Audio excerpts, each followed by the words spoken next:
Syui. Assalamualaikum, bersama saya lagi Faiz, dan pada video kali ini saya nak ceritakan kepada anda tentang bagaimana kita nak mengenal spread, swap, lot, leverage, kiraan, pipet, pips dan juga banyak lagi benda-benda simple tapi penting.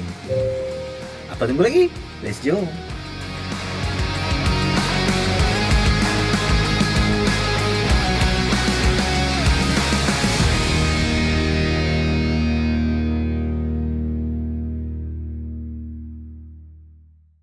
Pergi kepada slide yang pertama, iaitu mengenai spread. Kalau dalam bahasa Melayu dia adalah perselisihan, gap, jurang antara nilai jual bid ataupun nilai beli as. So kalau korang tengok dekat dalam ni, korang akan nampak perbezaan pergerakan tu kan ada gap dekat situ. So itulah yang kita akan panggil dia sebagai spread. Spread ni merupakan keuntungan broker yang mana beberapa point kita akan dikenakan charge bergantung pada jenis pair yang kita entry, dan ini menyebabkan akaun kita di dalam kondisi floating. Saya bagi satu contoh kepada anda. Setiap kali kita entry, kita akan tengok kita punya position dalam keadaan negatif, ataupun itulah yang kita panggil floating beberapa pip tu. Dan disitulah keuntungan broker, dia akan automatic negatif. So itulah dia spread. So itulah keuntungan yang diambil oleh broker kepada kita. Inilah yang saya nak bagi tahu, floating spread. Kalau anda biasa dengar, kalau anda dah selalu bermain dengan forex, anda akan dengar floating. So itulah yang dipanggil floating spread, iaitu kadar apungan pada akaun kita. Baiklah, untuk floating ni dia akan berubah-ubah mengikut volatility pasaran, bermaksud mengikut kerancakan pasaran. Saya bagi satu contoh, kalau ada news yang bakal berlaku, spread akan mula mengembang, dia punya akan jadi lagi besar lah. So maksudnya kita punya entry pun hanya dapat sedikit sahaja kalau kita main full margin. Ini adalah contoh saya buat. Pada pukul 6 petang, spread antara as dan bid adalah 10 poin sahaja pergerakan. Pada waktu malam, spreadnya adalah berjumlah 40 poin. So kita nampak gap kat sini, dia punya kembang dia spread tu. So itulah dia, dan kita kena tengok news. So untuk mendapatkan news ataupun economic data, saya ada sedia, anda boleh tengok dekat dalam link video yang saya sediakan pada episod sebelumnya. Okey, untuk spread pula terdapat dua jenis spread, iaitu variable spread dan fixed spread, spread rendah. Okey, variable spread ni bermaksud harga itu akan berubah-ubah, dan fixed spread bermaksud harga dia tetap. Saya akan bagi contoh untuk fixed spread. Jika harga pasaran ketika itu stabil, XAU USD sebagai contoh, anda akan tengok spread dia hanya pada sekitar 10 hingga 15 poin. Tetapi variable spread ni akan berlaku ketika data-data besar akan keluar. Apakah keuntungan kita ketika spread rendah? Spread rendah membolehkan trader memaksimalkan keuntungan dia dalam setiap entry. So broker ambil untung sikit, kita akan untung banyak.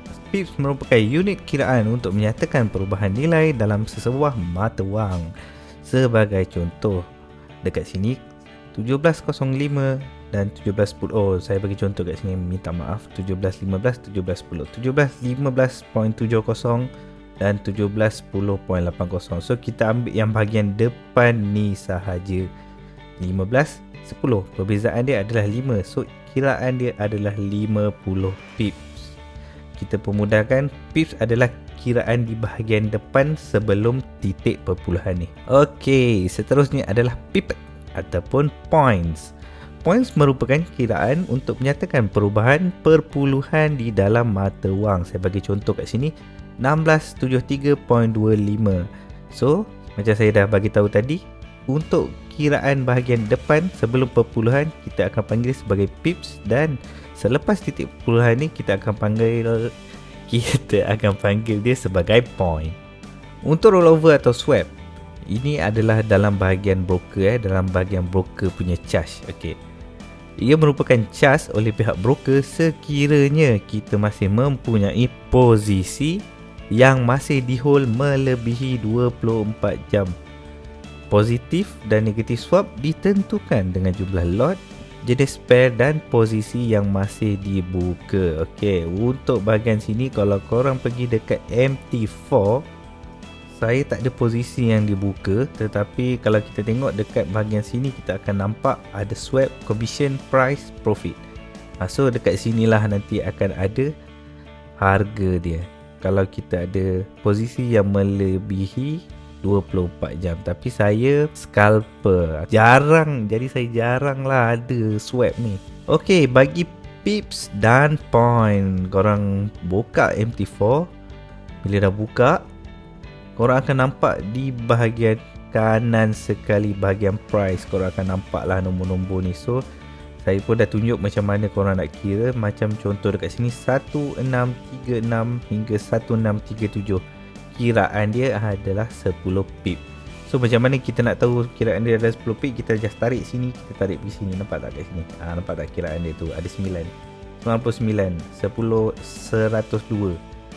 Tu adalah pip.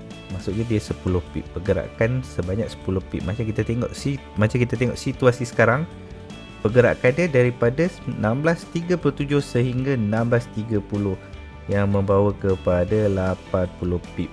797, kira 80 pip lah. 80 pip lah kiraan dia.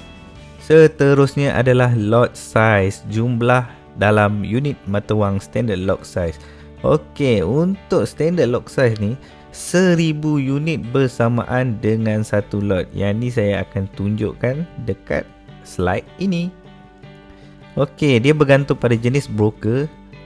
Setiap broker berlainan dia punya kiraan dia, tetapi saya ambil yang ni yang kita boleh panggil majority lah, menggunakan ni lah benda ni. Okey, untuk standard satu lot bersamaan 1000 unit, mini bersamaan 0.1 ataupun 10,000 unit, micro 1000 unit dan juga nano 100 pip. Saya bagi kiraan yang paling mudah. Sebagai contoh, standard account, nilai setiap pip berjumlah $1 dan pergerakan 10 pip memberikan $100. Maksudnya kalau dia bergerak 1 point, kita dah dapat $1. Okay, setiap pip bersamaan $100. Kalau 10 pip $100. Kalau 0.01, kalau dia naik 10 pip, kita akan dapat keuntungan sebanyak $1. Kalau 0.10 bersamaan $10. Untuk lot 1 dan ke atas, selalunya trader-trader akan memanggil dia sebagai lot gajah. Lot Yahudi, lot gajah, itulah dia, lot bas. Inilah dia yang melebihi daripada 1. Tetapi kalau yang mini ni semua micro ni semua orang panggil bilis-bilis punya level lah. Tapi tak apa, jangan risau, bilis-bilis pun boleh bagi profit. Seterusnya adalah leverage. Leverage ni saya dah bagi tahu pada video yang sebelumnya. Kalau masih ada yang belum tonton, boleh pergi balik pada episod yang ke-5 dan ke-4. Saya ada jelaskan pasal benda ni. Okey, tapi yang ni saya nak detailkan lagi. Untuk leverage, dia adalah pinjaman daripada pihak broker untuk memulakan perniagaan dalam forex. Dengan adanya leverage, trader mampu bermodal serendah $10. Kadar leverage berlainan bagi setiap broker. Ini bermaksud, kalau ada leverage, anda boleh trade dengan modal $10, tetapi anda boleh trade 100 kali ganda. Maksudnya anda boleh trade macam $100. 10 kali 100 bersamaan dengan $100. Kalau contoh anda modalkan satu ni, maksudnya anda boleh trade dengan lot yang besar lah, senang cerita. Dengan modal $10, anda just kali dengan 10 jika leverage adalah 100. Bermaksud dengan $10 anda sebenarnya boleh trade dengan berjumlah $1,000. So saya bagi contoh lagi sekali.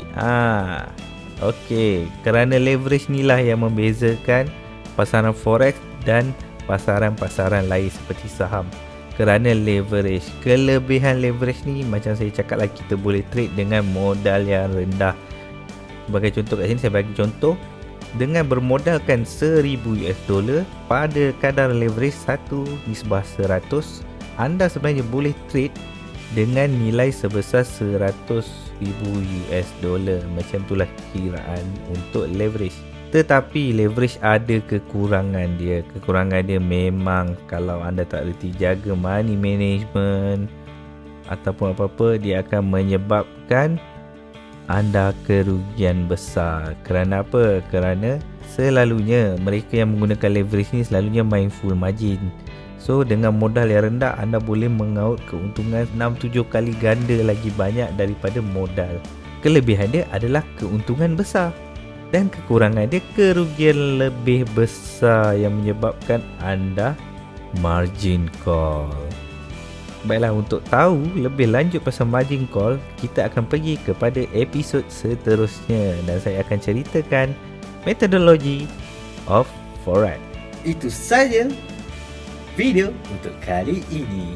Jika video saya membantu anda, membantu trading anda, bantu saya dengan 2 klik. Klik butang like dan subscribe.